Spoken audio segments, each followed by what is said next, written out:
And the Mora keeps rolling.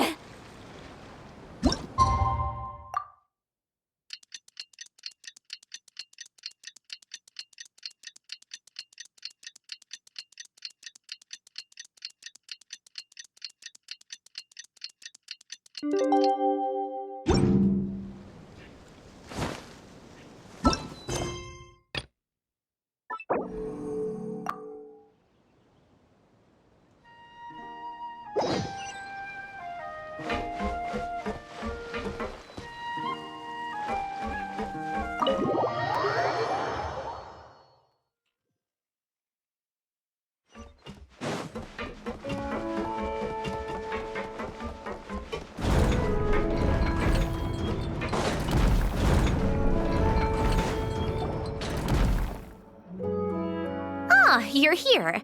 We should get going then. Xavier and the others should be filming soon.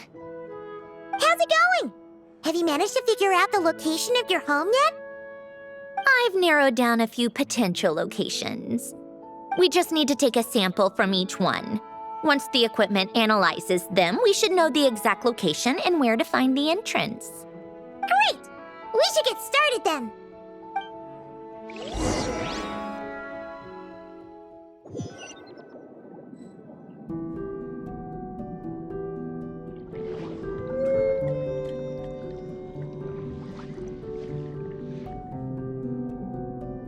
All right, let's get a move on. That should do it. Let's head back. The filming should be just about done. We made good time.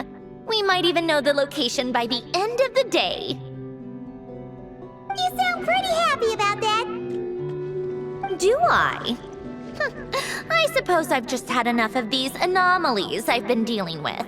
The sooner I can fix them, the better. Anyway, enough chit-chat. We have work to do. Oh, but let's head in through the side door. I don't want to run into the crew on the deck.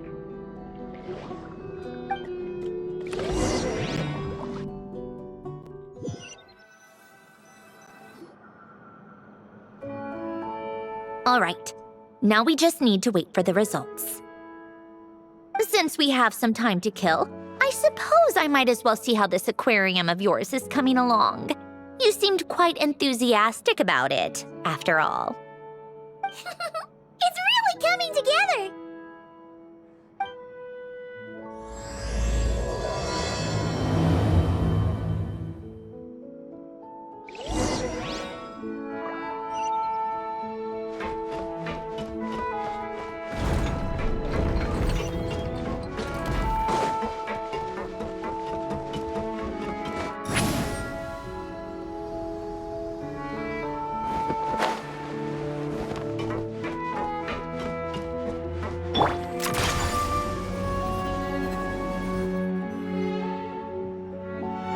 Oh, kind of impressive, actually. These must be the ones we caught the first time we went underwater. Like it? It's fine, I guess. Nothing special. Come on! It sounded like you really liked it just now. You're that proud of it? Is this a sense of accomplishment or something? Well, yeah. And it's pretty. You know it's gonna be gone soon, though, right? What do you mean? After the festival, this ship will be returned to the fortress of Meropide, and this aquarium will be no more. So? So, no matter how much work you put into this place, once the festival is over, it's all just going to disappear. But not making the most of it when we have the chance is an even bigger waste. But if you know it's all going to be gone one day, why even bother? Well, because Because you still get to keep the things you gain along the way. And those are things that can never be replaced. Doesn't that make losing them even harder? well, if you put it like that.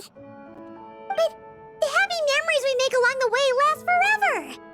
You just have to take a more perspective. Not to mention, everything we do here is gonna be on film, so it'll still live on in some shape or form. And when you look back on it, only happy memories will come to mind.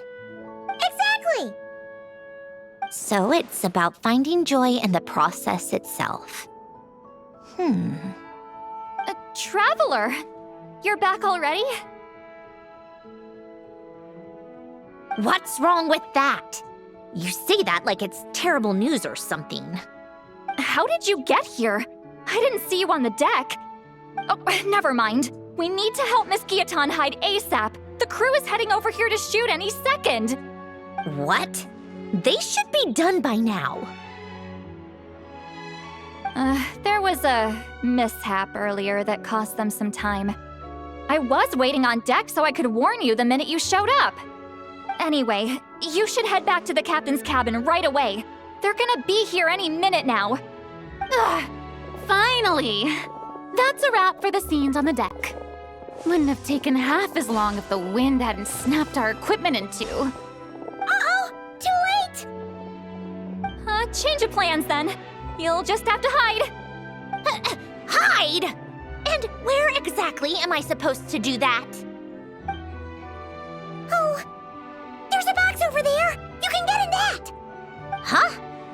You expect me to... Do I need my makeup done for the next scene too? For the love of... Let me see. Maybe just a quick touch-up. Huh? Traveler and Paimon? What are you doing here? I thought you took the day off to take care of something. Huh?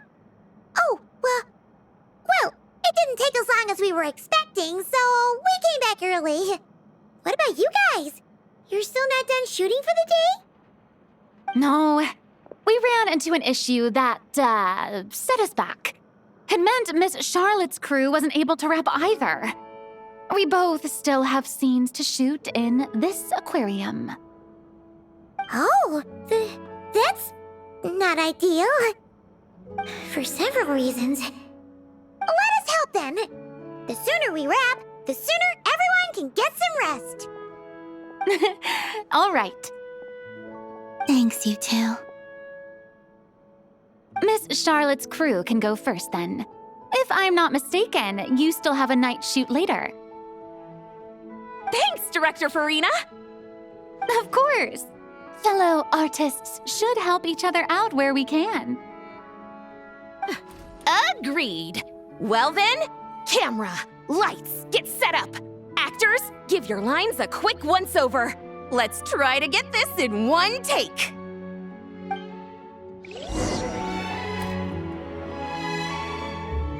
All right, places, everyone! And 3, 2, 1, action! So, the story ends like this. But when Duke Saint Germanus departed, he clearly said that everything was beyond redemption. Huh? That sounds familiar. Wait, it's from that novel I came across while researching the numerological array. He's only a genius when it comes to mechanics. And everything else, he's just an ordinary person. Huh? What was that noise? Whatever, I'll just fix it in post. Miss Jacoba, please don't speak as if I were the accomplice.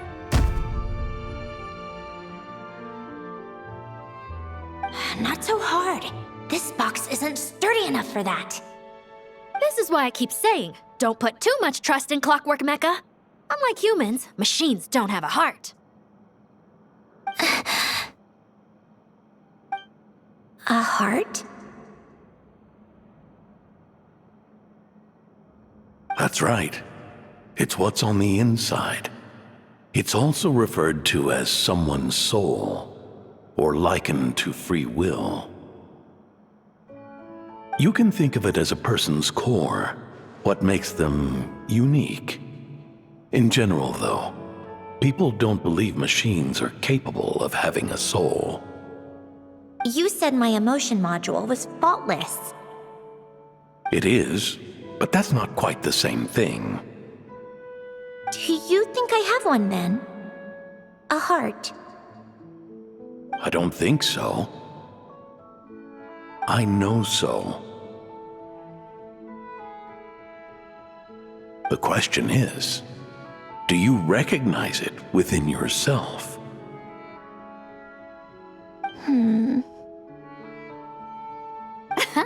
That's where you're wrong. I can't believe this. Forcing me to hide in a box and listen to this drivel. Me. In the end, clocks tick through tranquil years. Fish swim in crystalline springs. No matter how grand a dream is, it will fade away like this. Forlorn, wordless, silent. And cut. That was a long one. What did you think? If she makes them do another take, I'm going to flip a lid. And not just the one to this box. Well, there were some weird audio things going on, but acting-wise, it was great. It's a keeper. Perfect! That means I can get out of this box. It's our turn.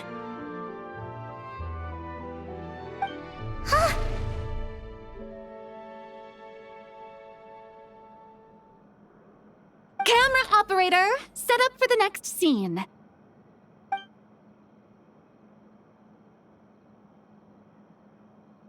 In this one, our protagonist peruses an aquarium in a foreign land and gets swept up in memories of her friend. So, in terms of lighting, that's the vibe we're going for. Got that? Shoot. Paimon thought there'd be a break and Zandroni could slip away. What are we gonna do now? break a leg! Yep, we're headed off to shoot our next scene.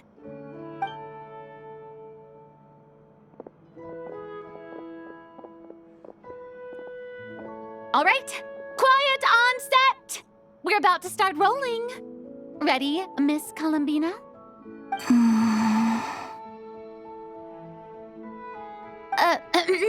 Miss Columbina? I think she would like this.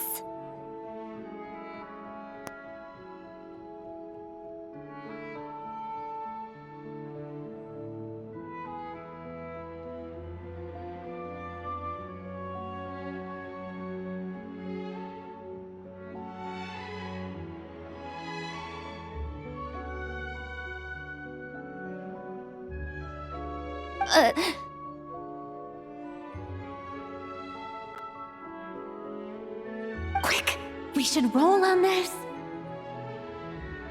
It doesn't forage with the others, or prey upon its smaller kin. Instead, it remains where it is, cradled in the coral's quiet beauty, as though the raging cyclones above are of no consequence. And yet, she still stood before the cyclone in the end. So I think that story has it wrong. She is no different than us. She has a heart.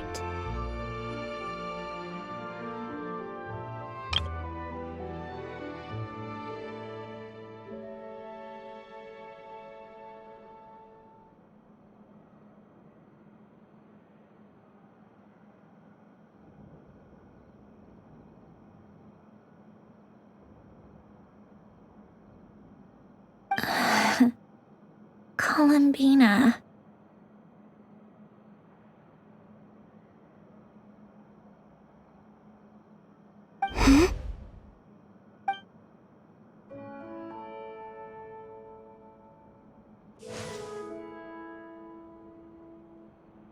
Uh-oh, is she onto us?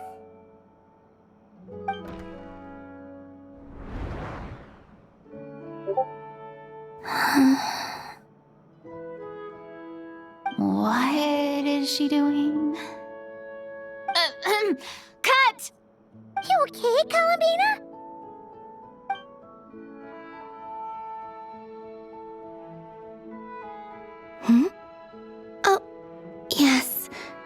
I just thought... Why don't we take a short break? It's been a long day of shooting so far. That last take was beautifully organic, though. We can use it as is. No need to go again. Thanks, Director Farina. But I'm fine to continue. You're sure? In that case, let's shoot some quick B-roll. Then we can move to our next outdoor scene.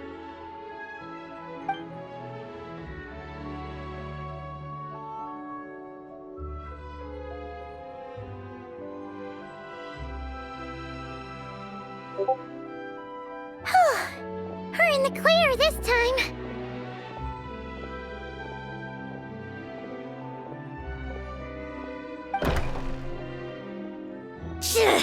Ugh!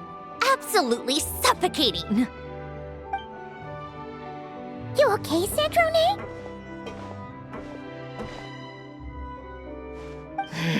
Right as rain.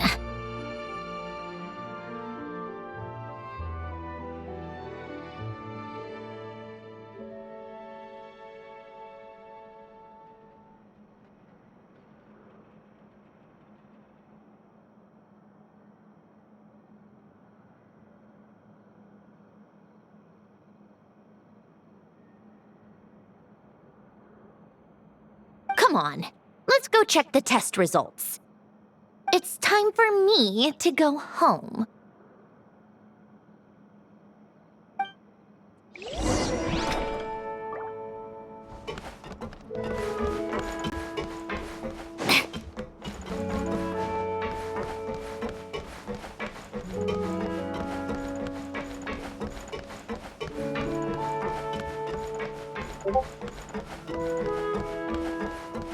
Take a break.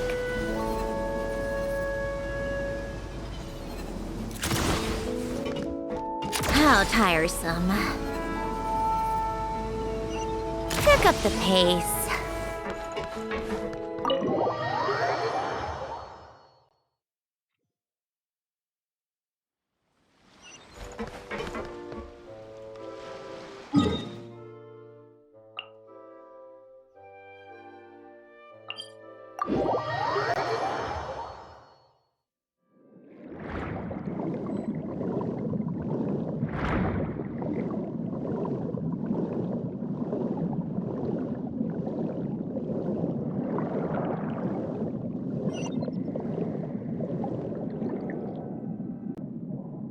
All right, it should be around here. Give me some space. I'll activate the water insulating mechanism.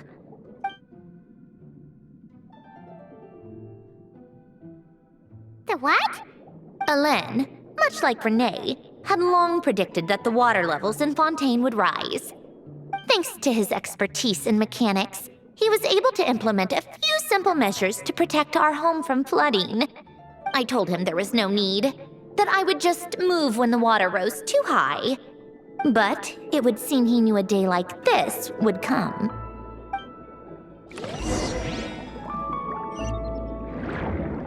All right, the silt has been cleared away.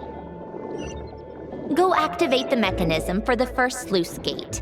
That will fill the empty middle chamber with water.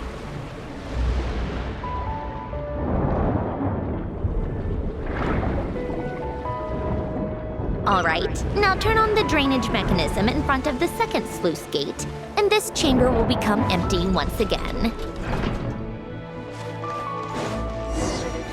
Take a break.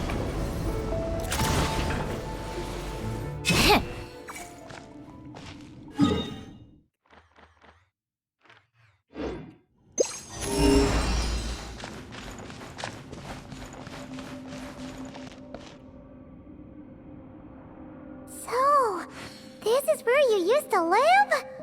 It's beautiful! There's even a garden! Back when I lived here, it was my job to tend to the potted plants and flower beds.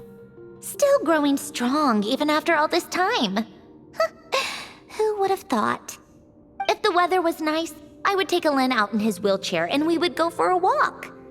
Before long, we started bringing Polonia along too.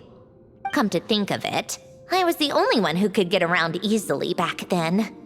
Polonia always got stuck at some point, and it was up to me to launch a rescue mission. Happy? I suppose they were. Uneventful, but pleasant. Repetitive, but peaceful. It was like living in a world where time didn't exist. Of course, that was all just an illusion. Death still awaits all of us at the end. Oh. All right, enough standing around. Let's head inside.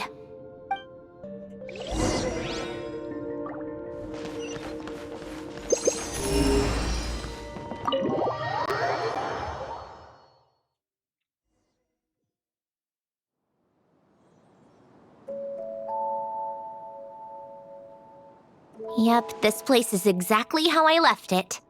Nothing has changed. What is it? Huh? How did you get... Oh, Arlecchino gave it to you, didn't she? And you... read the whole thing. Just so you know, a lot of that was written a long time ago. At that very desk, to be exact. Anyway, since you've already read it, you should just hold on to it. I can always start a new one. Well, feel free to look around. I'm going to start looking for the gift Elen mentioned. Oh, but be careful with the stuff around here. I'm not saying you can't touch anything. Just try not to choke on the dust. Polonia.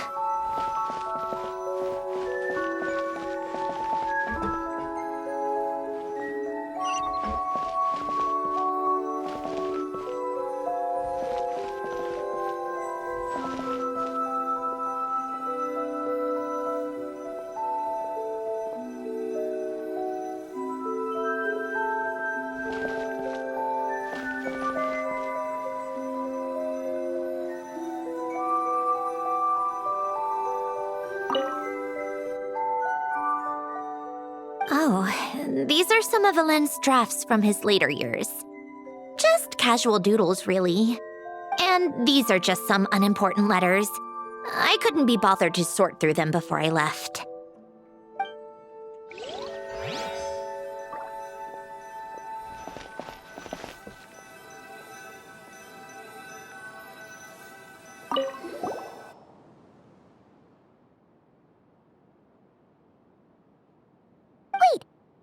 The people in this picture look kind of familiar. Oh, this was taken when Elen and Renee were both still at the Fontaine Research Institute. Before their falling out. In his later years, Elen would often sit by the fireplace and stare at this picture, wearing an expression somewhere between guilt and longing. He said he sometimes regretted not helping his friend when he needed it most, even if just to stop him.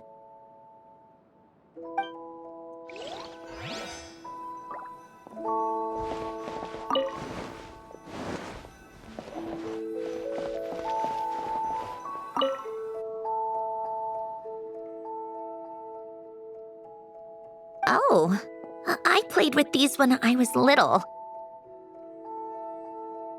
During the first few months after I was created, I mean.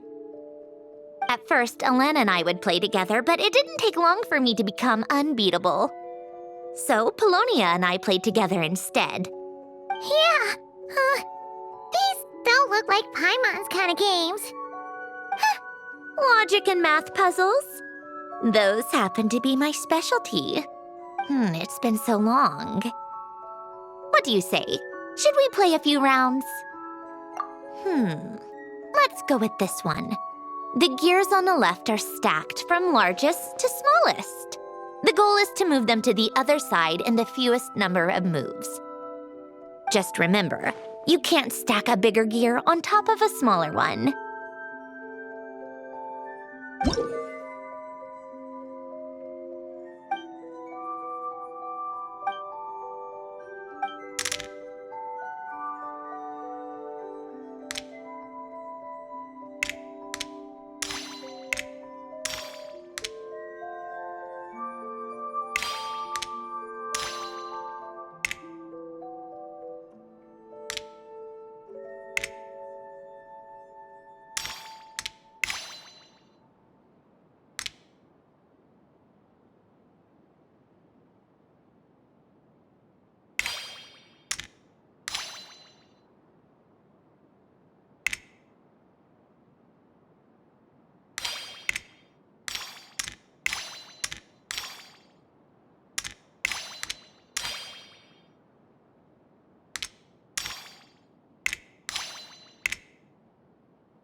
like it took you a few extra moves.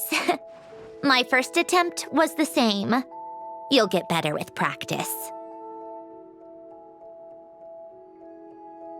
Well, what did you think of the game? You showed quite a bit of promise, too. We should do this again sometime. There are other puzzles we could try.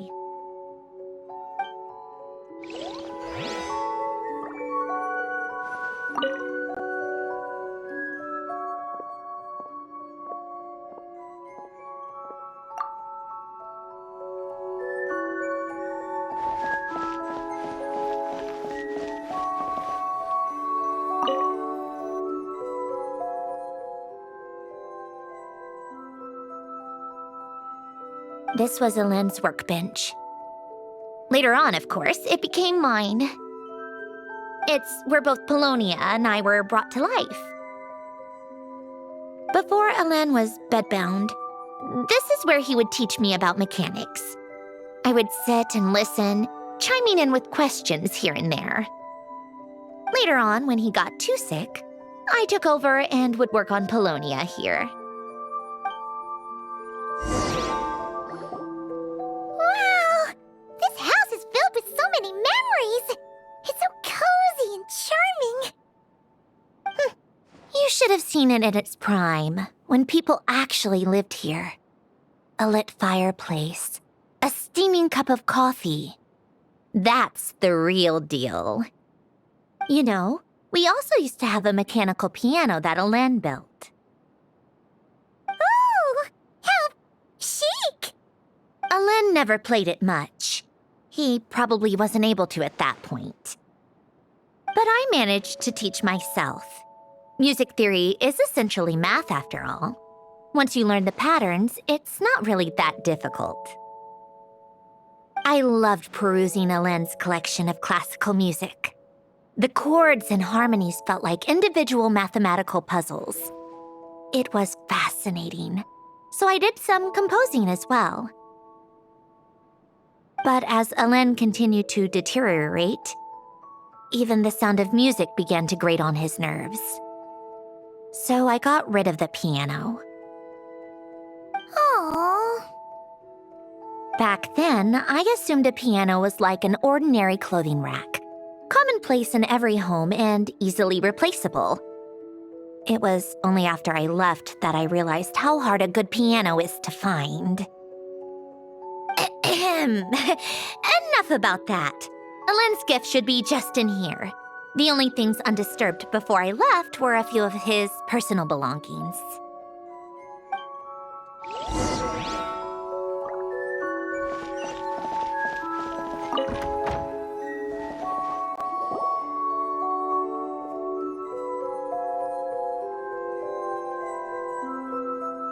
Wait, there's a hidden compartment at the back of this box. Looks like it's locked with some kind of gear mechanism. Knowing you, Elaine, I'm guessing it goes like this, then like this. Got it. Am I a genius or what? Let's see here. A box? Well, you gonna open it?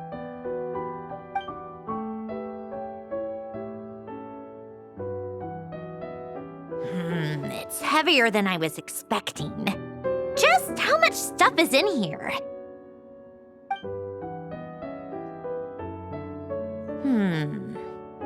A letter? And a bunch of junk underneath it. None of it seems that important. Wait a second. This should be it. A cube?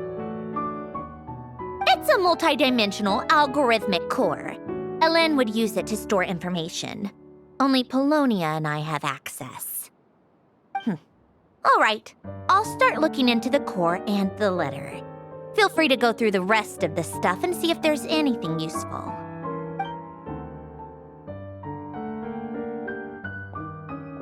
Okay. Hold on. There's another picture in here.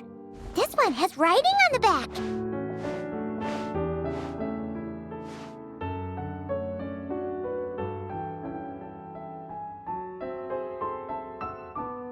snapshot of you playing among the plants shortly after you were born. You seem to like these flowers a lot. May you grow and flourish just as they do.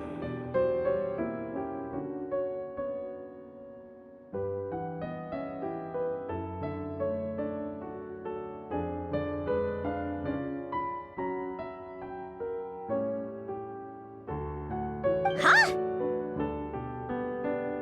Wow! Look how happy you are in this picture! You've changed a lot since then, huh? What's that supposed to mean? Just that you come off kind of aggressive sometimes. Or, annoyed at everyone around you? Well then, people should stop being so annoying. It's not like I'm the one with the problem. Of course not. Oh, here's something else. Looks like a piece of paper torn out from somewhere. Today, I solved another math puzzle and made a breakthrough on a construction problem the Institute has been stuck on for years. Am I a genius or what? No, wait, that's From now on, I should have people address me as Her Highness the Clockwork Princess, Unraveler of all reason.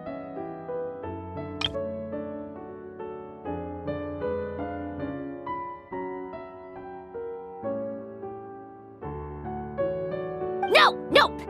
No more of that. I thought I tore this page out. You wrote this? Then how did it get...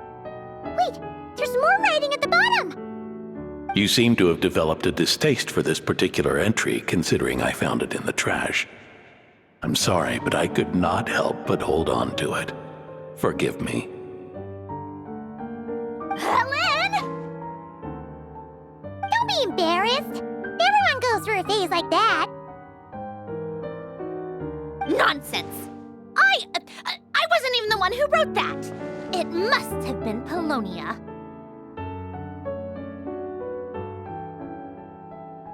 That's enough. I told you it was Polonia.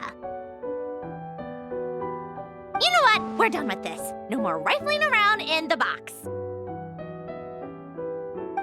Just put it down and let me read the letter. To my little clockwork princess.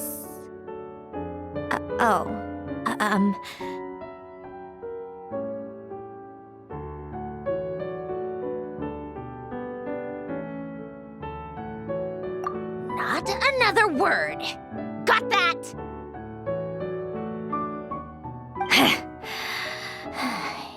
If you're reading this, You've most likely received the gift I left for you. I just hope you didn't stumble across all this while cleaning out my effects or something trivial like that. I once asked if there was something you wished for. Do you remember that? I wonder if time has changed your answer. Regardless, I have another gift. A formula that will allow you to come face to face with the anomaly inside of you. If you even still call her that. Why this gift? To understand that, allow me to wax poetic on the soul once again. I would ask you to stick with me until the end, but I know you will. You always have. I believe a person should be born twice over in their lifetime. First, there's the birth that grants us life, then the birth of the soul. It's a matter of transforming the life bestowed upon us into the life we choose for ourselves. And to do that, we must look inward. We must make a conscious choice to define the meaning of our life instead of allowing the happenstance of our existence to pass us by. This is the process of recognizing the soul that lives within us. You are my proudest masterpiece. I told you that long ago. But to me, you have never been a creation or a machine. To me, you're just like the rest of us. You have a heart. In fact, some theories think of the human brain as nothing more than a machine, and thought the product of its computations. So you see, perhaps we're not so different after all. Your inner machinery is just far more advanced than most. No matter how one looks at it, the heart is a complex thing, a place where logic and reason collide with our emotions. Your computational capacity allowed you to become sentient and develop logical reasoning. But it also granted you something that, on the surface, might seem contradictory: emotion. Emotions and logic often clash with each other, and those instances of discord can accumulate over time. That is the source of what you refer to as the anomalies within you. As you told me once, you've always known what you don't want, yet you've never wished for anything in particular. Similar to how a blind person can feel when a part of their body is in pain without being able to fully visualize its form, such is your relationship with your soul. So, what I leave you now is this: a formula that will allow you to see the shape of your soul. For if you want to protect your heart, you must first be able to recognize it within yourself. Of course. Whether you use it is entirely up to you. You are, and always have been, free to do as you wish. Regardless, whether by my formula or some other means, I trust you will know your heart one day. You always were a fast learner, and the smartest person I've ever known. Ellen.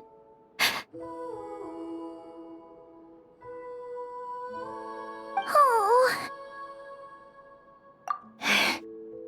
I'm fine. I've already figured out how this formula works. Let's get out of here and then we can use it. You made up your mind already? You're gonna do it? Why wouldn't I? Resolving the anomalies within my core is the reason I came here in the first place. No, I can do this on my own.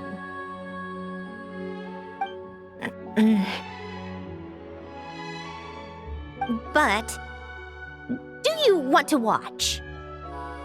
What do you mean? I already know what anomaly I need to resolve. Like Alen said, she's an amalgamation of all the times my logic algorithms have clashed with my emotions. And by resolve, you mean that literally, or...? Yes. But if you, let us in like that, wouldn't that mean letting us see a bunch of your, inner thoughts and secrets? If what Alen said is true, then I'm about to be... born anew. Or whatever. This is your chance to be lucky enough to witness it. Besides, you already read my whole diary. When it comes to keeping my innermost thoughts to myself, well, I think that ship has sailed. You're really sure about this? How many times do I have to say it? I finally let you in as, friends, and you want to question it. I'm not gonna offer a second time. Enough with the mushy stuff. Just follow me.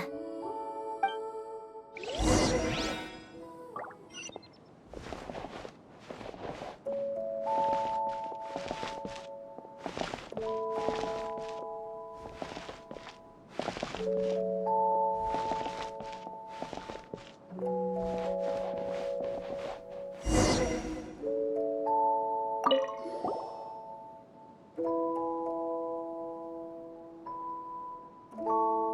right. With the numerological array, I can construct a simple formula that will allow you to experience what I see and hear in real time.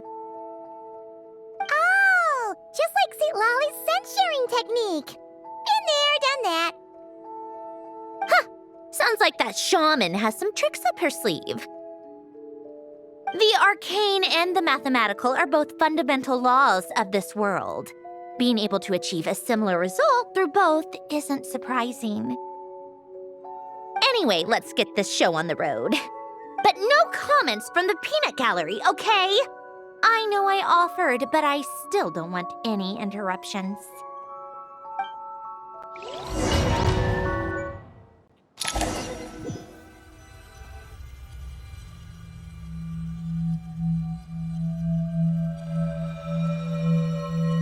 Is this my heart? No, it's probably just the result of a lens formula. A space dedicated to resolving anomalies. Huh. But it looks like the walls are all mirrors? You made it. About time. Is that me? From the past?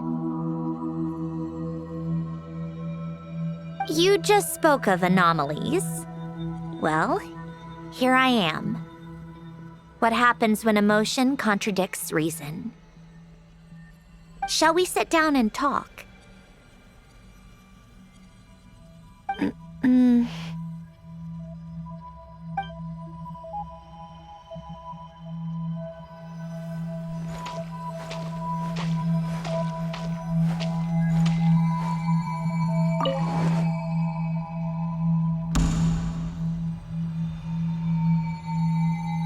That should do it.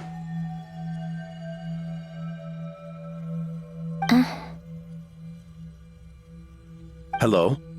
My name is Alain Guillotin. Can you hear me? Brings back memories, doesn't it? The time we spent here.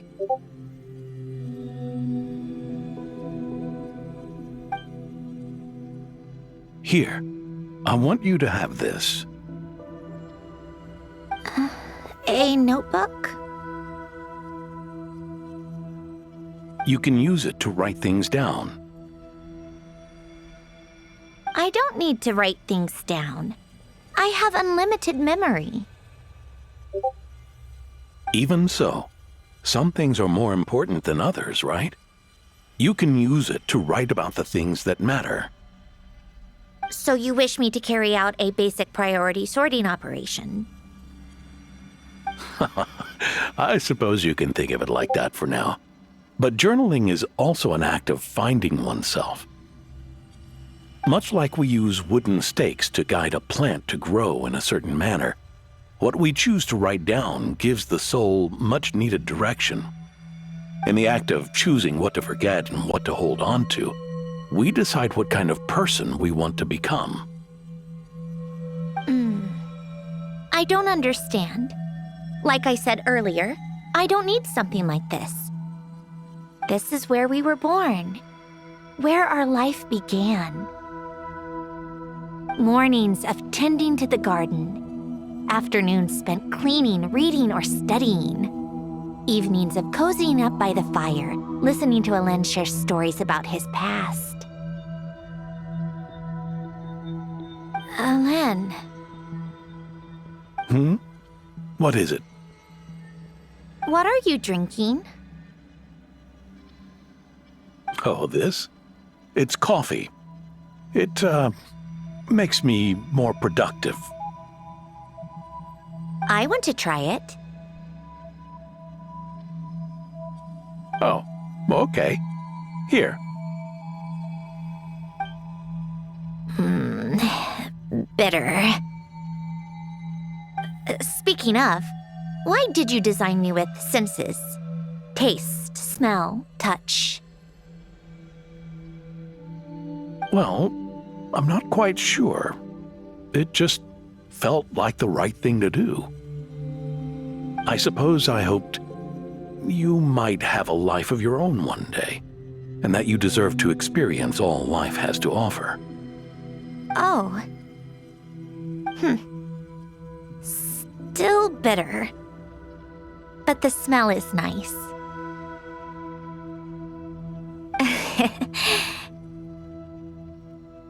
I thought those peaceful days would go on forever. You know that's not possible. Maybe. But how was I supposed to know the end was just around the corner? That was just bad luck. Was it? Well, it certainly became a pattern, now didn't it?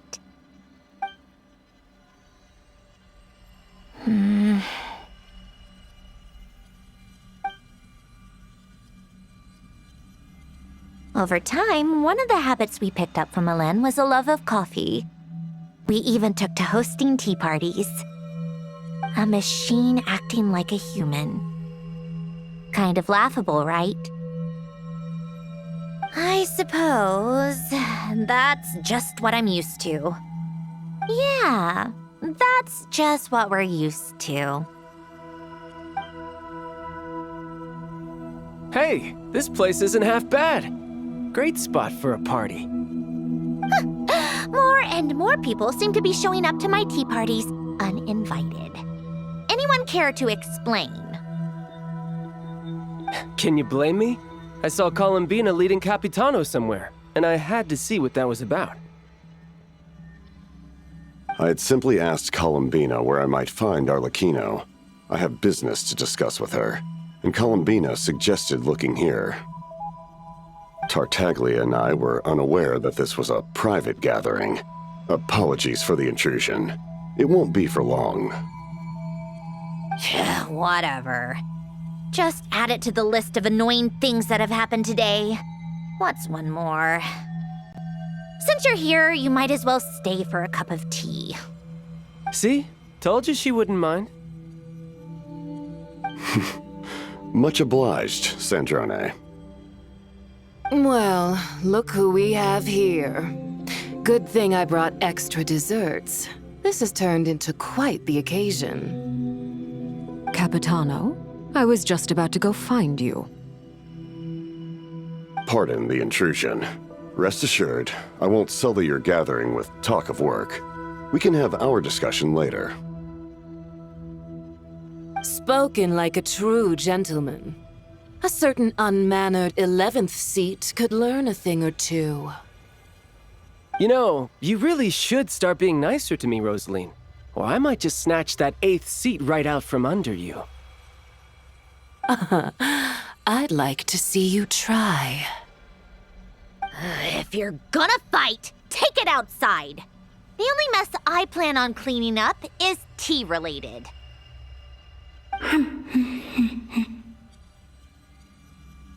I still don't understand how our quiet afternoon turned into such a crowded gathering. One by one, people just kept barging in. And then, one by one, they left without a word. Yeah, pretty annoying, huh?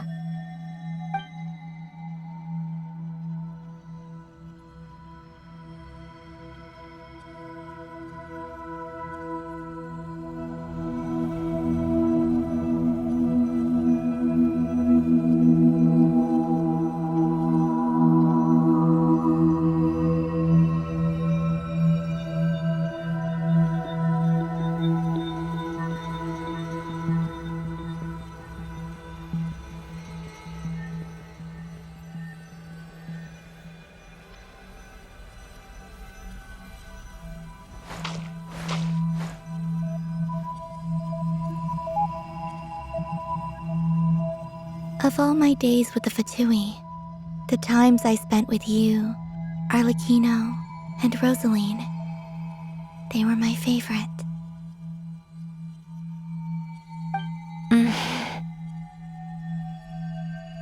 Goodbye, Sandrone.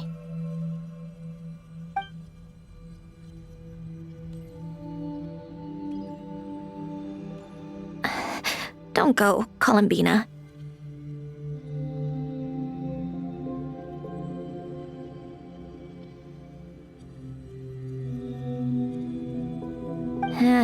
We should have just said that. Why didn't we? If we had, would the story have had a different ending?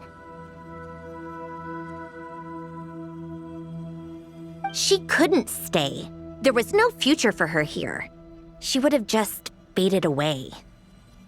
You're right. I suppose that's why you call me an anomaly. Every time you make a decision, there's a voice inside your heart. My voice, asking to contradict all logic and reason. Why didn't we make her stay? Is it worse to fight for something just to lose it? Or not to have fought at all? Don't you find it unfair? One by one, we keep losing the things we care about the most. But in the end, whether I want to fight for something or cry over all we've lost, you just push it down and pretend not to hear.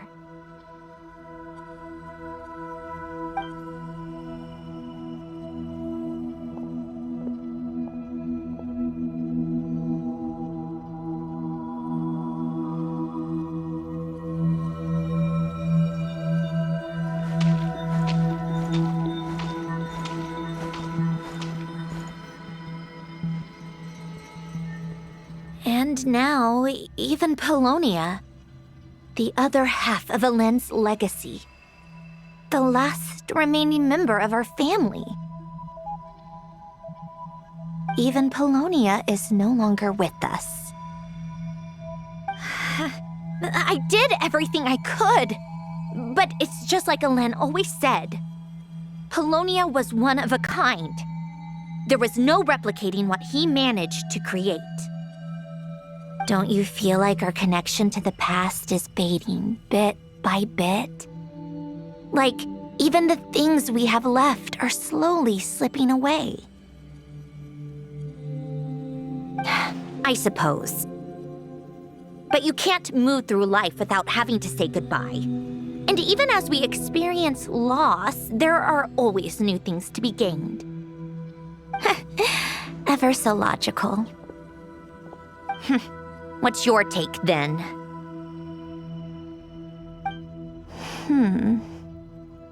It feels like the more I care about something, the faster the world takes it away. It sounds so stupid, but I can't help it. That's the hand life has dealt me time and time again. Why even fight for something that's just going to be lost in the end? Better to never have had it at all. Better if it would all just disappear. Dark, I know. But the heart wants what it wants. Maybe the stellar linchpin appeared because of me. Because of what I wish for. I don't think so. Yeah, probably not. What an anomaly wants goes against all logic and reason after all. Well, go ahead and do what you came for. You're here to resolve the anomaly, aren't you?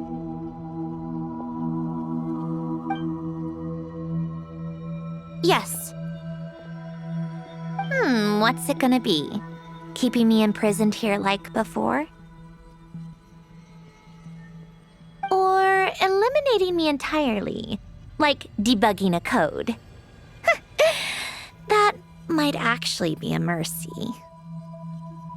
I don't care. I just don't want to experience the pain of loss ever again.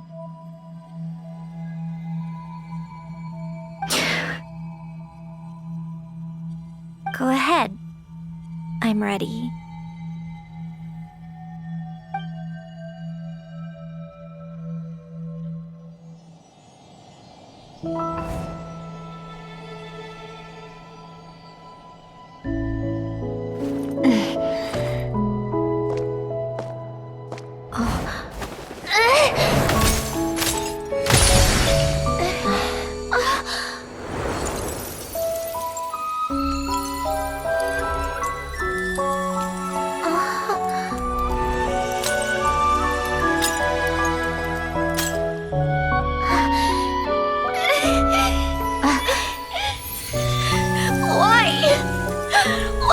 keep losing everything we care about!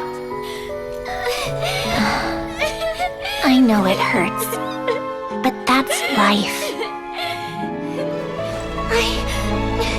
I wish... I know. I've always known.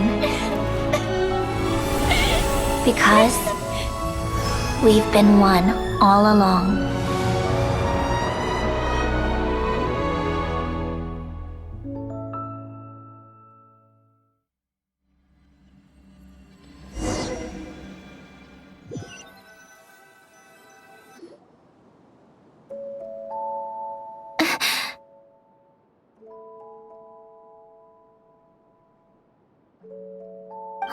Sandrone! I'm fine. It's okay to cry, you know. Cry? You've gotta be kidding me. Save the comforting for someone who needs it, Paimon. The emotional side of my core algorithm. My emotion module has always been fully developed and operational. Elen tried to tell me that too. I've just chosen to ignore her voice all this time. I suppose. Huh. Come to think of it, it's kind of like the aquarium on this ship. The aquarium? The old me took one look at it and saw something I would inevitably lose. So I stopped putting in the effort. Then, one by one, the fish all swam away, and the place became even more bleak and depressing. Pretty pathetic, right? Don't say that. A lot of people would feel the same. It just shows how much you care about what you have. Now? After seeing what you've done with the aquarium, I have to admit, I think it's beautiful.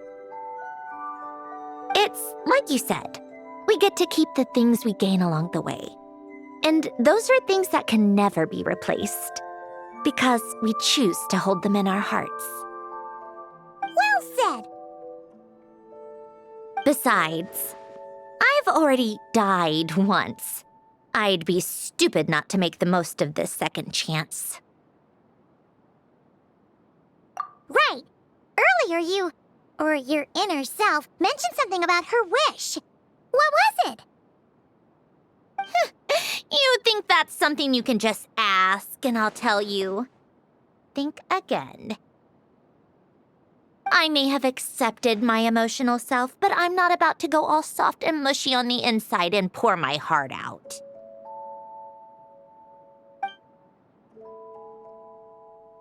That said, taking a step in the right direction couldn't hurt.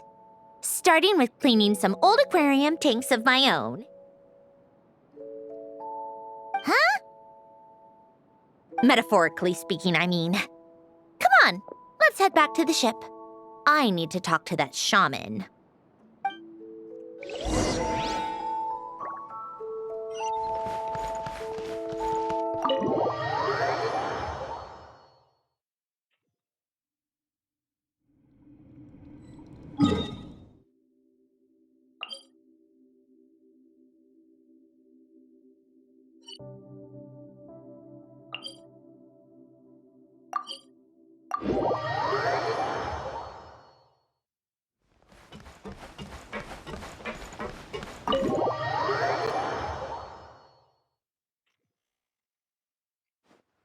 Huh? Resentful lost souls? You couldn't get comfortable sleeping near the Opera Epicles, right? Well, I bet that's why. The Fountain of Lucine is where all the water in Fontaine gathers. So that's where the emotions within the water converge as well. Hold on. If it's souls we're dealing with, feeling uncomfortable should have been just the beginning. I should have been able to hear their voices or something. And under normal circumstances, I'm sure someone of your talents would have. The problem is, these souls are no longer complete. Remind me how they ended up like that again? You mentioned something about them being split apart? Yes, it's called soul severing. Renee of the Nartsitzenkreuz Ordo came up with it. After learning of Fontaine's impending doom, Renee thought if he could find a means for the soul to live on in perpetuity, it might ensure the world's salvation. Soul severing was the first step of his research. Unfortunately, his theory of the four orthants was imperfect at the time, and a failure along the way caused his physical form to dissipate. Jakob, another member of the Nartsitzenkreuz Ordo, sought to carry on Renee's legacy and restore his physical form. He even used some of the people who stood in his way as test subjects for his research. By severing their souls? Yes. After Renee successfully awakened, the two continued their research, and all the severed souls ended up merging into Renee's consciousness. After you saved Fontaine by turning Fontanians into true humans, these souls returned to the ley lines. But the souls severed before Renee awakened had nowhere to go, doomed to forever wander the waters of Fontaine as listless spirits. Almost as if they exist outside the bounds of this world, unrecognized by the ley lines or fate. No wonder I couldn't sense them. Not only that, but over time, they began to fuse with other entities. Their inner resentment lured in all sorts of evil beings, which corrupted and defiled them into nothing more than accumulations of filth. But the full transformation must have been recent. Otherwise, the Udex surely would have noticed. Wait, no, he must know already. That would explain the underwater melazine patrols. No wonder I kept running into officers from the Marechaussee Phantom earlier. In that case, let's go find Nervalette and we can sort it out together. No, not just yet. Why not? For one, the diplomatic castle alone would be a nightmare. Even though I haven't reported back to Snezhnaya yet, I'm not planning to leave the Fatui anytime soon. Besides, with me here, success is a done deal. Involving other people would just complicate things. All I need is for Miss Lolly to help pinpoint the location of this monstrosity. Think you can do it? With my eyes closed. This is what I do. I'm a lot better at it than manning a desk, at least. But, how exactly do you plan on resolving this soul stuff? Even to me, there's no obvious answer. Seems pretty complicated, all things considered. Just trust me. I have the perfect solution. Oh, all right. If you're that confident, we'll follow your lead. Why the sudden interest in helping Fontaine with this, Androne? You never knew Renee and the others, right?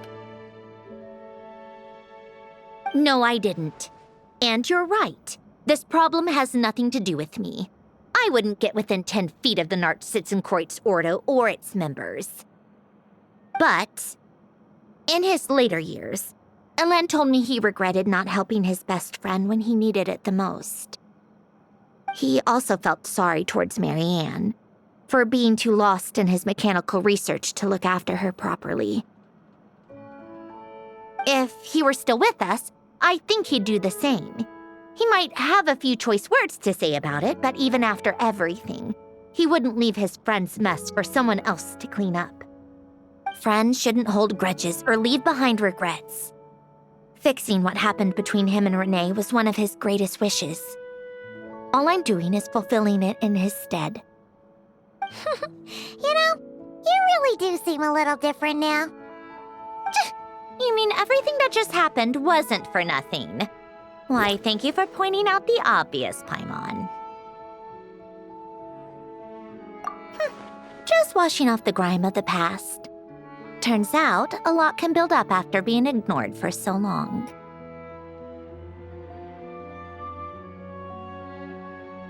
What's this about aquarium tanks all of a sudden?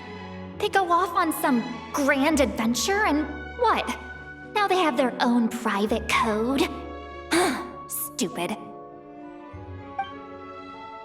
All right then, Lolly. Tracking this thing down is up to you. Huh? Oh, right. No problem. You got this, Granny Eatsley! You, come with me to Hotel de Boer for a drink. Right now. Why? Because I said so. Miss Guillotin, I'll report back on the location tomorrow morning. Just need a drink or two first to bolster me up. Well, don't let me keep you. All right, you. Time to go. I've got scores that need settling.